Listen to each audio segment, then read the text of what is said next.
Bon, bonjour à tous et à toutes, en tout cas à ceux qui sont à distance. Merci aux organisateurs de m'avoir invité. Avant de commencer, je tiens à souligner que la communication d'aujourd'hui présente surtout de premières hypothèses, d'une réflexion en cours et me fournit surtout l'occasion d'ouvrir des questions plus que d'y apporter des réponses. Alors, je propose d'interroger les parallèles, les emprunts, les circulations au Rwanda et à propos du Rwanda entre antisémitisme et antitoutsisme ou anti-hamitisme, en référence à cette théorie hamitique évoquée hier par Maud et qui, sur la base d'un retournement de l'exégèse biblique autour du personnage de Cham, contribue à identifier des races supérieures en Afrique, notamment en Afrique centrale et en Afrique orientale. Et le fil directeur de mon intervention consistera à montrer comment, à l'orée puis à l'issue du XXe siècle, les renvois au judaïsme, autour par exemple de la notion de peuple élu ou de référence aux tribus perdues d'Israël, participent de la création d'une identité Tutsi d'abord valorisée, quoique de manière paradoxale, au début de l'époque coloniale, puis identité Tutsi associée à un univers de menaces, jusqu'au génocide des Tutsis rwandais entre avril et juillet 1994. J'emprunte le titre de mon intervention en Kinyarwanda, Batutsi Bwoko Bwimana, à cette une de novembre 1991 du journal Kangura, qui est le principal titre de presse extrémiste des années 90, et journal Kangura, qui fut l'un des principaux organes de diffusion des discours anti-Tutsi au Rwanda avant le génocide, en tout cas jusqu'à la création de la radio-télévision libre des Mille Collines en juillet 1993. L'ensemble des éléments qui figurent sur cette une, le texte, l'iconographie, sont extrêmement intéressants, mais c'est bien sur cette seule formule Batutsi Bwoko Imana que je vais m'attarder dans cette introduction. Alors le terme Imana a vu son sens profondément évoluer tout au long du XXe siècle. Dans le Rwanda ancien, je parle de Rwanda ancien plutôt que de Rwanda précolonial, ce qui ne veut pas dire grand-chose, dans le Rwanda ancien, le terme Imana renvoie à l'ensemble des puissances surnaturelles qui peuvent se nicher dans le monde et les choses. Et dans le contexte ensuite de l'évangélisation et du christianisme, c'est ce terme Imana qui sert à désigner le Dieu des chrétiens. Alors, je ne reviens pas sur le terme Batutsi. Batutsi, c'est tout simplement le pluriel de Tutsi. Ce qui m'intéresse davantage ici, c'est ce terme Bwoko ou Ubwoko avec l'augment. Alors, Ubwoko, c'est un terme générique qui désigne une catégorie et qui peut s'appliquer aussi bien à des groupes humains qu'à des marques commerciales. Par exemple, une marque de voiture, on va utiliser le terme Ubwoko. Alors, appliqué aux groupes humains, le sens de ce terme n'a lui aussi cessé d'évoluer tout au long du XXe siècle pour désigner d'abord les appartenances dites claniques qui sont fondées sur la reconnaissance la reconnaissance d'un ancêtre commun, le plus souvent un ancêtre commun mythique. Puis ce terme a servi à désigner les catégories Hutu et Tutsi qui sont qualifiées dans la littérature coloniale notamment, tantôt de race, tantôt de caste, tantôt et in fine d'ethnie. Alors la labilité de ce terme Ubwoko constitue le premier indice de la labilité des catégories dites ethniques et de leur porosité avec les catégories claniques et lignagères qui sont fondées sur l'identification de liens familiaux et de lignées. Alors, c'est d'ailleurs une piste de recherche que je n'ai pas explorée du tout, donc je m'ouvre ici simplement, que de réfléchir à la manière dont le christianisme, corrélé à l'importation des théories raciales européennes, réinvente ces généalogies qui sont propres aux récits historiques rwandais. Alors là, donc, la formule Batutsi Bwoko Bwimana, je la traduis ici, et c'est pas tout à fait satisfaisant en réalité, par l'expression les Tutsis, peuple élu de Dieu. Cette notion de peuple élu ici, en tout cas cette formule en Kinyarwanda Batutsi Bwoko Bwimana, vous l'aurez compris en lisant sur la diapositive le reste du texte de cette une, cette formule elle est profondément ironique, même si elle me paraît constituer un renvoi implicite au judaïsme. Pour les rédacteurs de Kangura, il s'agit ici de moquer ou de fustiger ce qu'ils estiment être la prétention des Tutsis à appartenir, comme les Juifs, à une race supérieure ou à un peuple élu. Cette thématique de l'association des Tutsis aux Juifs, elle est récurrente dans la presse et dans les médias extrémistes des années 1990. Je donne un exemple. En janvier 91, dans un ensemble de communes du nord-ouest du Rwanda, là où j'ai fait ma thèse, un groupe de population associé aux Tutsis, qu'on appelle les Bagogwe. Ces Bagogwe font l'objet de pogroms qui font plusieurs centaines de morts en quelques jours. Quelques mois plus tard, une partie de la presse rwandaise dite modérée, en même temps que des associations de défense des droits humains, s'émeuvent de ces massacres qui sont déjà qualifiés de génocide. Et pour s'en défendre, le même journal Kangura publie un article en français dans lequel les Bagogwe sont accusés d'être des étrangers venus d'Ouganda, des ennemis de l'intérieur associés au Front patriotique rwandais contre lequel une guerre civile s'est engagée en octobre 90. Je cite un extrait de cet article de Kangura. La presse pro-FPR a largement diffusé ces derniers temps de longues listes de combattants recrutés au sein du groupe Bagogwe, sorte de bohème rwandais apparenté au Bahima dont est issu le président ougandais Joël Museveni et tenu en lisière par leurs troupeaux de vaches dans les régions volcaniques. Ces dits Bagogwe ou Falasha de Kigali, c'est ce qui m'intéresse ici, ont cependant intérêt à se convertir à une vie civilisée des autres Rwandais pacifiques avant qu'il ne soit trop tard pour eux. À 90%, ils ont déjà été repérés, n'eût été la tolérance exagérée de ceux qui espèrent un jour le triomphe du bon sens et de la raison. Alors, on retrouve ici la thématique et la référence à l'Éthiopie, qui est récurrente dans l'histoire du Rwanda au XXe siècle. Ce qui m'intéresse dans cette citation, c'est qu'elle reprend toute une série de topoi qui sont régulièrement accolés aux Tutsis, alors qui sont qualifiés de caste féodale, nostalgiques d'une domination coloniale, étrangers venus du Nord, refusant de partager la vie des autres Rwandais, et comparés, à ce titre, aux Falachas, aux Juifs d'Éthiopie. Alors, tout un travail mériterait d'être fait sur la récurrence des stéréotypes physiques, intellectuels, moraux, communs aux Juifs et aux Tutsis dans cette littérature extrémiste des années 1990. Les Tutsis, comme les Juifs, seraient avides de pouvoir et d'argent, seraient pilleurs des richesses de leur pays, pillage pour lequel ils s'appuieraient sur un puissant réseau international tissé par une diaspora cosmopolite. Cette thématique, on la retrouve dans la littérature anti-Tutsi des années 90. Comme les Juifs, les Tutsis sont accusés d'ourdir depuis l'étranger, en l'occurrence ici l'Ouganda ou le Burundi, des plans de conquête ou de colonisation.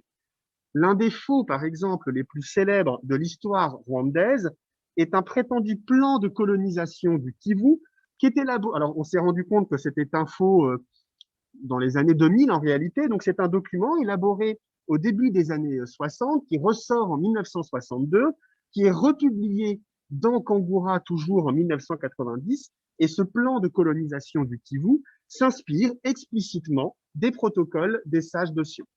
Donc, je pourrais multiplier les exemples. On retrouve ici une sorte de projection africaine de l'antisémitisme. Les Tutsis étant décrits dans la littérature extrémiste comme les Juifs de l'Afrique. Cette association des Tutsis aux Juifs procède en réalité d'une longue histoire qu'on peut faire remonter au tournant des 19e et 20e siècles, lorsque des explorateurs et des missionnaires, au croisement des sciences coloniales, font éclater l'unité des populations noires à grands coups d'hypothèses faites de métissage et de migration civilisatrice. Parmi les multiples hypothèses attribuant aux Hamites auxquels sont rattachés les Tutsis, parmi donc les multiples hypothèses attribuant aux Hamites des origines asiatiques, nombreuses sont celles qui font de ces Hamites des Sémites. Cette hypothèse sémitique, elle est particulièrement présente dans les tableaux anthropologiques de la fin du 19e et du début du 20e siècle, lorsqu'il s'agit d'expliquer l'organisation des populations d'Afrique centrale et orientale au sein de textes qui relèvent d'abord d'une taxinomie raciale. En dehors du Rwanda, à propos des Maasai, par exemple, le lieutenant allemand Moritz Merker publie en 1904 un livre au titre significatif que l'on pourrait traduire en français par Les Maasai, monographie ethnographique d'un peuple sémitique d'Afrique de l'Est. Il y distingue dans cet ouvrage les Maasai, donc, de ceux qu'il appelle, je cite, les nègres rablés à la physionomie de lourdeau, et donc fait des Maasai, je cite à nouveau, une tribu perdue d'Israël. Cette thématique des tribus perdues, elle est par la suite récurrente. Alors cette hypothèse sémitique circule entre les auteurs. Les modalités de ces circulations, d'ailleurs, sont encore très largement à écrire. Dans le cas des Tutsis du Rwanda et du Burundi, un auteur particulièrement important est le père Van der Burg, qui est un missionnaire, qui publie en 1903 le premier dictionnaire français Kirundi. L'introduction, comme les notices de ce dictionnaire, sont pour lui l'occasion d'évoquer toute une série de théories sur la société et les populations du Rwanda et du Burundi. Et il distingue, je cite, les Chamites supérieurs des autres Noirs.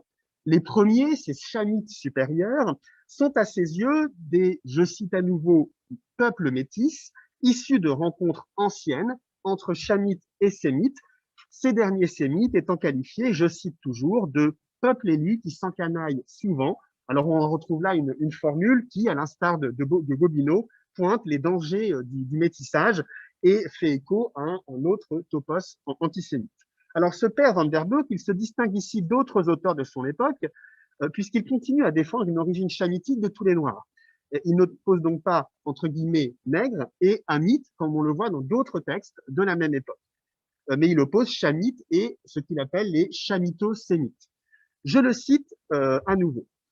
Ne voit-on pas des crânes caucasiques, des profils admirablement grecs, à côté de figures sémites et même juives, très prononcées, et enfin de vraie beauté à figures rouges dorées au milieu du Rwanda et de l'Urundi. Je fais un bond chronologique pour le moins.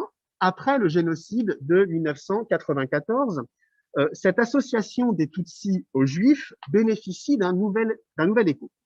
Pour les uns, il s'agit de souligner la parenté de destin des deux populations ayant subi l'une et l'autre un programme d'extermination. Alors, ce n'est pas ces prises de position-là qui m'intéressent. D'autres prises de position sont en réalité beaucoup plus ambiguës, telle celle, par exemple, de l'écrivain français Jean d'Ormesson, qui, se rendant au Rwanda à la fin du mois de juillet 1994, en tire une série d'articles pour le quotidien Le Figaro. Il y reprend, sans nuance, et avec une exotisation du massacre qui suscite parfois le malaise, la thèse des origines séparées des Hutus et des Tutsis. Alors, son discours flirte avec les théories raciales de la période coloniale, et si Jean d'Ormesson ne reprend pas explicitement l'hypothèse sémitique, il transpose la situation rwandaise à une situation israélo-palestinienne avec laquelle elle n'a pourtant rien à voir, strictement rien à voir. Je le cite. Les Tutsis seraient grands, élégants, rapides, organisés. Les Hutus seraient petits et bien moins physiquement. Il n'est pas impossible que les Tutsis aient des origines nilotiques. Il rappelle à certains égards le type égyptien. On a pu dire que les Tutsis jouaient le rôle des Israéliens et les Hutus celui des Palestiniens. Ce lien opéré entre les Tutsis et les Israéliens d'un côté, les Hutus et les Palestiniens de l'autre, se retrouve dans l'antitutsisme congolais, au Zaïre, devenu République démocratique du Congo. Zaïre qui est, dans la seconde moitié des années 90, un des principaux laboratoires des discours anti-Tutsis, pour toute une série de raisons que je n'ai pas le temps d'évoquer tout de suite. Le soutien diplomatique et économique supposé d'Israël au nouveau Rwanda, issu du pouvoir FPR après 1994, alimente des discours qui articulent négationnisme, antitutsisme et antisémitisme. Dans un article, par exemple, publié en juin 2000 dans un organe de presse de Kinshasa, Demain Congo, un certain Donatien Banota, que je vais citer ici un peu longuement, puisque dans l'extrait que je vais citer, on repère toute une série de topoi que j'ai déjà évoqué plus haut, le cosmopolitisme, les plans de domination, et viennent s'y rajouter toute une série d'éléments à fort relent révisionniste à propos de l'extermination des Tutsis. Je le cite. Pour comprendre le rôle des Tutsis dans le plan d'assujettissement et de neutralisation du Congo et de l'Afrique, il faut faire un parallèle entre la situation en Afrique et celle du Proche et Moyen-Orient, entièrement maîtrisée par l'Occident grâce à Israël, pays singulier avec un peuple tout aussi singulier, les Juifs. Les Juifs ont cette particularité d'être les ressortissants d'à peu près tous les pays en Occident et en Orient. Ils ont en plus le privilège de la double allégeance, à la fois envers leur pays et par le biais d'organisations juives envers Israël. Si ce privilège confère déjà aux Juifs une place à part parmi les peuples, c'est l'Holocauste qui les singularise et leur accorde une sorte d'amnistie par avance. L'Holocauste a pour effet non seulement de culpabiliser tous les autres peuples, mais aussi et surtout de leur donner un réflexe de protection et de complaisance vis-à-vis des Juifs, peuple élu de Dieu, d'après la Bible, constituant un vrai capital que les capitalistes américains se sont empressés d'exploiter. Créer un Israël et ses Juifs en Afrique devenait un objectif prioritaire et un préalable pour le contrôle de l'Afrique. Les Tutsis, présentant quelques similitudes avec les Juifs, le même esprit de caste fermé, la même volonté d'organisation, de discipline et de solidarité, ont été sélectionnés avec le Rwanda, correspondant d'Israël. Tout comme les Juifs sémites, les Tutsis sont en conflit permanent avec tous leurs voisins et, bien que noirs, s'identifient curieusement aux Blancs qui les y encouragent.